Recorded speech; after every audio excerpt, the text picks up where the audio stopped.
Yo, what's going on YouTube? It's your boy Jan Moses, back here with another episode of the Salary Cap Report. Going to be going over the salary changes for Saturday, March 24th. I apologize if my audio is coming in a little bit more quietly.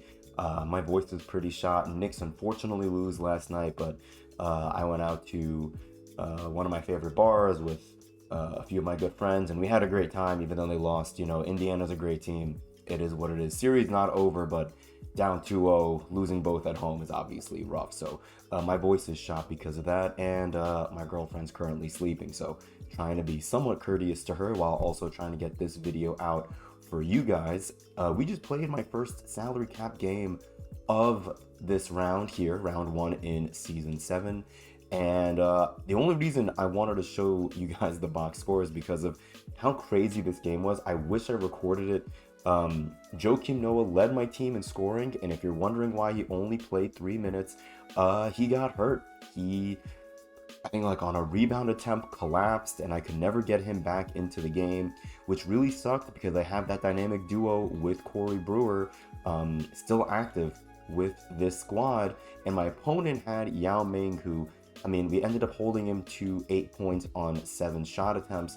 And a big reason for that, and we'll show you guys my lineup in a bit, is Diamond Larry Sanders, who is playing in my lineup now that we have these new salary changes that hit the game earlier this morning. So you can see right here, we are now one Shatter Prize piece closer to getting that first Dark Matter premium pack. Let me just make sure that I'm recording, which looks like we are. Hi, YouTube. All right. So let's start by going over the new set very briefly, the new vibe set that just came out yesterday. There really isn't a lot that I want to talk about. The only reason I want to show these cards right here is, well, there's 2 reasons. First of all, we have these agendas in game that I'm sure a lot of you guys are trying to get done. I'm also trying to get them done. Oh, cool. I guess I got a daily agenda done. That's nice. These right here. This category for getting stats with Vibes players in either Salary Cap or Showdown is going to be really difficult to get done, in my opinion, in Salary Cap because the lowest tier of cards in this set is Pink Diamond. And all those Pink Diamond cards are currently 5,500 salary. So if you want to run 3 of them, quick math, that's what, 16,500 salary, which leaves you with just 10,000 salary to build out the rest of your squad. It's just not worth it, especially given the fact that you only need to have 3 Vibes players. You could easily just put those 3 Vibes players as your 11th, 12th, and 13th men and win the 3 in a row. I was intentionally sandbagging my games in Showdown. I played 2 games, lost both because I don't want to climb the tiers too quickly, but I've been trying to spam all these stats. I still need some more fast break points and 1 more 3-pointer, but then once I get these done, then I can try to lock in and win 3 games in a row. We'll have to see though, because I feel like everyone is now trying to get this done in Showdown. My opponents that I played against were pretty decent, but regardless, just wanted to show off this collection, or the set rather, for the Vibes players, and say that right now none of them are really worth running in Salary Cap, but if the Salary Cap goes up to start round 2, which I believe it will, then we may be able to bring in some of these Pink Diamonds or future Pink Diamonds from future Friday sets if 2K drops an event and requires you to play Showdown or Salary Cap. If the Salary Cap goes up, it should be much easier to bring in players from the Pink Diamond and Galaxy Opal tiers without hurting the rest of your lineup. Now, even though there aren't players from the Vibe set in particular that I would recommend you guys bring into your Salary Cap lineups, there are a couple of cards from the MyTeam Summer Festival Exchange who I think are going to be worth bringing into Salary Cap. One player from the Diamond tier, Rodney Carney. A lot of people seem to really like this card. 6'7" shooting guard. He's currently only 2,500 salary. He comes with 8 Hall of Famers. None of them are like incredibly elite. He doesn't have Deadeye, Limitless, or On-Ball Menace, which does kind of hurt the card for me, but he may have a good jumper. I've yet to add him to the team, but I will be adding him almost certainly. I mean, if you look at his ratings, 92 3-pointer, 98 driving dunk, decent defensively. I don't love that interior defensive rating, but I love that he's 6'7" with 97 speed. So you may be giving up some buckets on defense, but offensively, if you like to create, if he has good dribble sigs with that speed and that height, I think he has a 6'10" wingspan as well. This card could be really, really good for you. Moving on to the pink diamond tier, it's Peyton Watson and Damari Carroll for me.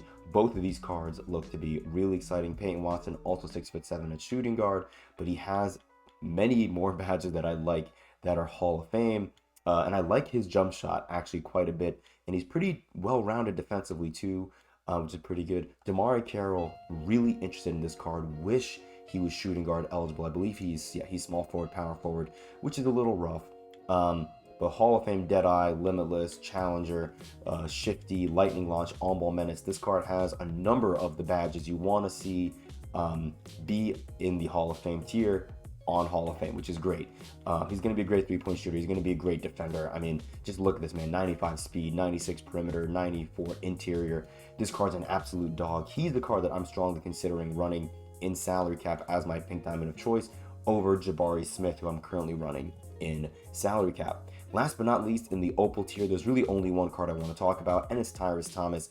If they raise the salary cap by however much, let's say 3,000 or 4,000 to start round 2, and again, I think it could be that big of a jump because round 1 in season 7 saw no change to the salary cap value from the end of season 6 of salary cap. So I think we're potentially in line to see a big jump in salary. If that happens, bringing in Opal cards will be much more feasible. And if you do that, I think bringing in a card like Tyrus Thomas, who's going to be 6'10" for you at the small forward position. This is a card where the stats, the attributes might underwhelm you, and that's because the card is an absolute monster. His jumper, I think, is much improved. I don't even know if Tyrus Thomas has a card actually this year. If he does, I feel like his jump shot was ass, and if he does not, regardless, I think people are really gassing up this card's jump shot. So he is worth a decent amount. I think he's like worth, what, 50 Galaxy Opal collectibles, which is a lot, but you know, if you get one of the 2 park win streaks done, which this video should be coming out at around 2 p.m. Eastern. I don't think 2K is going to announce the park win streaks for the weekend by the time this video comes out, but I'm going to say it again. I have a good feeling we're going to get a park win streak for a GOAT tier collectible on both Sunday and Monday, because Monday is Memorial Day here in the US. So just keep an eye out on that, and you could easily break down those GOAT collectibles to get the requisite pieces you need to get a card like Tyrus Thomas. Although I will say, if you're someone that grinds the game a lot, even if you're no money spent but you just play the game a lot, see when you're done, or when the festival is nearing the end, I should say, rather. See if you can add Jermaine O'Neal to your team. It may be difficult because he does require a lot. And this is not a card that's going to be used in salary cap, but just for your God squad or your main squad, he's going to be really, really good. Okay, let's get into the lineup really quickly. Right here, salary cap main. This is the lineup I ended up running in salary cap for that game. Of course, Joakim Noah now is not injured. That's why I'm glad I showed you guys the box score to see that Joakim Noah only played 3 minutes, because this man just collapsed trying to get a rebound, which is frustrating. I felt like I was watching Carl Towns. Oh man, rough game from him last night. But yeah, this is the lineup. I like Jabari Smith a lot. I kind of miss having Robert Covington because Robert Covington is so good defensively, but Jabari Smith is so tall, and I feel like I'm not taking advantage of his height nearly enough. Need to be able to feel confident shooting over other players. Off the bench, this dynamic duo is just really winning me over right now. Isaiah Collier is making big plays for me. I'm using him on the court as if I'm running with Jalen Brunson, and it's made playing with Collier off the bench much easier, and I've been scoring with him much more effectively. I had Pokusevski here. We'll go through some of these salary changes, but Pokusevski is up to 3,100 salary, which is rough. Not many changes in the Dark Matter tier. We may see more Dark Matters, and we will talk more about Dark Matters when round 2 begins, assuming we see those salaries go up. In the Opal tier, again, I wish I could recommend Asar Thompson to you guys trying to get these agendas done for those summer festival collectibles. I just can't recommend a Asar Thompson card who's 8,500 salary right now for salary cap. Moving on here past the Galaxy Opals, because again, there really aren't a lot of notable changes here.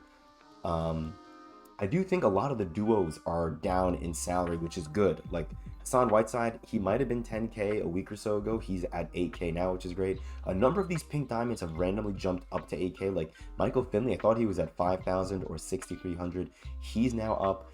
Donovan Clingan is down finally. He was at 75 or 7,900 salary for the last week or two. He's finally back down to 5K, which makes him an interesting candidate for people that are not running dynamic duos with like Joakim Noah. If you want to bring in a pink diamond Wemby stopper or a Yao Ming stopper, Donovan Clingan I think is going to be really good. I know people don't love his jump shot, but I'm okay with it. And I feel like if you can make that jump shot work for you, you know, 1 out of every 2 or 3 shots, he's going to give you so much defensively. So yeah, just a card to consider.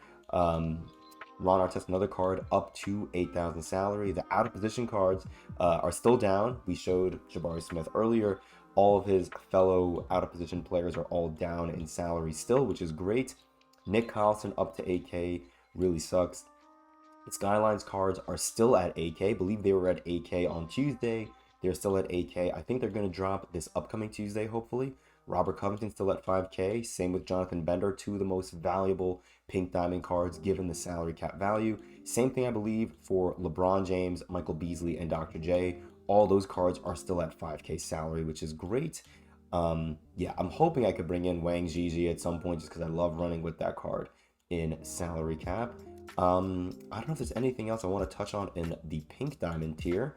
Let's move on to the diamonds. Is Jeff Green still high? Yeah, Jeff Green being at 6,300 does kind of suck because then you can't run his duo with Hibbert if you wanted to in salary cap. Dyson Daniels, I did pick him up from the auction house during that market crash last Tuesday.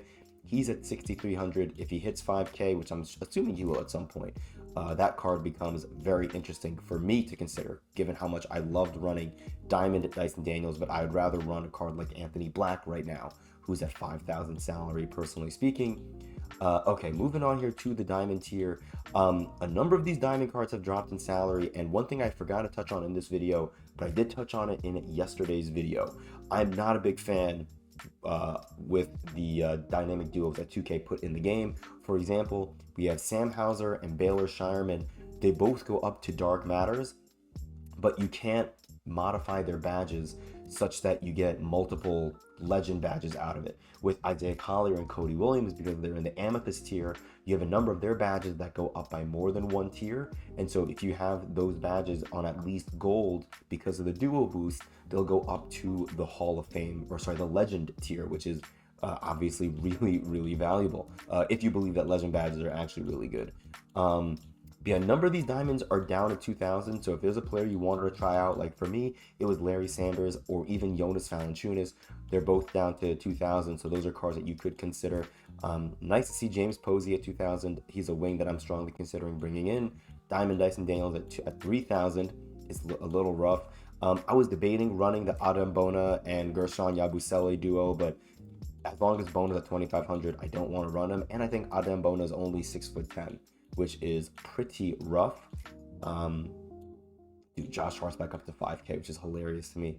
Pat Burke still 2,500. I was actually going to run him at center, but then when I saw he was 2,500, changed my mind on that. Another card I'm considering running at the power forward position, Ryan Hollins. I actually really like this card, and I feel like whenever he's down at 2,000 salary, which he's been like this for a while, I haven't really given him any spotlight because he's a random diamond and we're in May. But this is a card where if you're trying to, you know, round out the salary for your team, you know, you have your starting 5, you're trying to piece together a bench, and you have enough room to bring in a diamond card as your center or your power forward, I think Ryan Hollins is really good. Great jump shot in my opinion. He's really fast, and his player model feels rather bulky, so I feel like you'll be able to get rebounds at a decent clip. Speaking of getting rebounds, Alexis Ajinka, I always feel like I butcher his name. He's at 2,000 salary. He was another card I was debating bringing in at the center position potentially. We talked about Yabusele, he's at 2,000. Unfortunately, his counterpart for that dynamic duo is 2,500. Alex Pokuševski, of course, I just started enjoying running this card at the power forward and center position, and then they raised his salary up to 3,100, which is rough. We are not going to be running him for that reason. Outside of that, I mean, nothing else really of note to talk about here. Let's get into a couple of packs. I want to make sure I'm still recording because I don't trust myself. Okay, cool. We are. Okay, 15 minutes in. Not bad. We're getting better at making these videos a little bit shorter. I'm trying to spend less time going over all the different players because I feel like at this point, it's better off to just show you guys what lineup I'm working with to see if it can inspire you guys to build a similar lineup. We have a few packs to open up here. Nothing too crazy. A lot of pink diamonds. We have the Skyline Deluxe and Deluxe 95 Plus pack, and we have 3 pink diamond packs, including a pink diamond option pack with 10 cards in it. Let's start with the Skyline Deluxe pack, which we get a shake out of, which I will gladly take that, and we get Gold Deadeye, which is nice. Oh, also, I want to show you guys one thing real quick before we end this video. Maybe I'll show you guys after this pack, which will give us a Sixers shooting guard. Oh, we get Hersey Hawkins. All right, I forgot Hersey Hawkins was even in that Skyline set. Okay, so real quick, if we back out for 1 second, we had those WNBA agendas that came out, and I actually was strongly considering picking either Caitlin Clark or who was it? Was it Alyssa Thomas? No, it wasn't Alyssa Thomas. Was it Brittany? It was Brittany Sykes, because Brittany Sykes, you can see with that effect, it shows a 1 level increase. At least that's how I read it, a 1 level increase on ball menace. And so I thought, well, if I bring in a team filled with players who have Hall of Fame on ball menace, they're all going to get legend on ball menace. But I tested that theory, and I brought the pink diamond Tracy McGrady coach from last season, who boosts layup mixmaster up to gold, and I brought in a bunch of my lower tier cards. And basically what happened was the players who didn't have layup mixmaster got it on gold, and the players who had it on gold kept that badge at the gold tier. So I don't know if it's a glitch, or maybe I just didn't look at it the right way. I waited until I loaded into the game and each team had 1 possession, but I just didn't see a boost to any of my players. So maybe the game was glitchy, and maybe I'm wrong, but for that reason, I ended up not taking one of the coaches that had a badge boost, and I took Nafisa Collier, who has 6 boosts. They're all on the defensive side of the ball. They're all great boosts, in my opinion, and it's +5 to all of them. So she's my coach now, and we'll see how long we keep her for. I am considering that Eric Spoelstra coach card from the Summer Festival Exchange, because if you see right here, Spoelstra, you have the gold lightning launch, which is whatever, but then look at those badges, man. It's not badges, the boosts rather. +6 to 3-point shooting, interior D, block, speed, stamina, and agility. And if we do get a park win streak for Sunday and Monday, you can break those 2 GOAT collectibles that you get into 4 invincible collectibles, and that will be all you need to get Eric Spoelstra. Otherwise, you can get, if you have the Pro Pass, Mike D'Antoni at level 19. I think that card, or that coach card rather, looks pretty good. I'm excited to add him because Mike D'Antoni was one of my favorite Knicks coaches, from the past couple of decades. Not because he was an elite coach, which I do think Mike D'Antoni is an elite offensive coach, but it's more so because the other Knicks coaches for the majority of the last 20 years have been horrific. Shout out Derek Fisher and David Fizdale. Okay, Skylines 95 plus overall. Go through all these pink diamonds. It's going to be okay. Again, not a duplicate. Did I not buy any players from the Skyline set? I'm so confused. Eastern Conference 89 mid-range. This is not going to be Hersey Hawkins. I was afraid they were going to give me another duplicate, even though it shook. Oh, we get Pele Larson. I think those are actually the only 2 pink diamonds I didn't have from that set, now that I think about it, which is hilarious. Okay, 2 pink diamond premiums. And then we have that 10-player pink diamond option pack, which is going to be exciting as we get a duplicate right here, to no surprise. We get Matt Barnes. Is the one I have unauctionable? It is. So we're going to quick sell it for 2,000 MT. I will gladly take the MT there. Pink diamond premium pack number 2, second to last pack here. Will this one shake? It does shake. So this is a new one. Let's see if it's a good one. Western Conference 97 3-pointer. Is this Steph Curry? Luka Doncic? Kyrie Irving? Jason Terry. Okay. I'll take, well, I was going to call him Jason Terry the Jet or whatever, but I always get confused if that's his nickname or if that was Kenny Smith's nickname or if that's both their nicknames. Who knows? All right, here we go. I need a nap, man. I'm sorry. All right, option pack. Give me something good. Well, that's nice. I'll take Galaxy Opal Penny Hardaway out of my pink diamond option pack. Nothing else really all that exciting, which kind of sucks. Well, my Derek Jones Jr. is auctionable, so I might pick him. Oh, so is my Sasha Vujicic. I'll probably pick. So is my Shaden Sharp. That's actually kind of interesting. I might take Shaden Sharp because he has that duo with Chumani Kamara that may inflate his value. So I'll take him, and I'll take Penny Hardaway, who I don't have. That's not bad. Could have been much worse. Could have been better, but you know, it is what it is. We'll take it, man. Yeah, we will go ahead and put you into the auctions, and that's all I have for you, I believe. Yeah, it's all I got for you guys. Again, does not have to do with salary cap like directly, but indirectly it does, because you can use this collectible in the exchange to add some of those players that we talked about today. Don't forget, if you're able to play King of the Court, do so. You'll walk away with a 100 overall event piece, which you can turn into the piece that you need for some of the players that you want to get, or the packs that you want to get out of the Summer MT Festival exchange. Appreciate you guys. Thanks for rocking with me, and until next time, I'll see you later.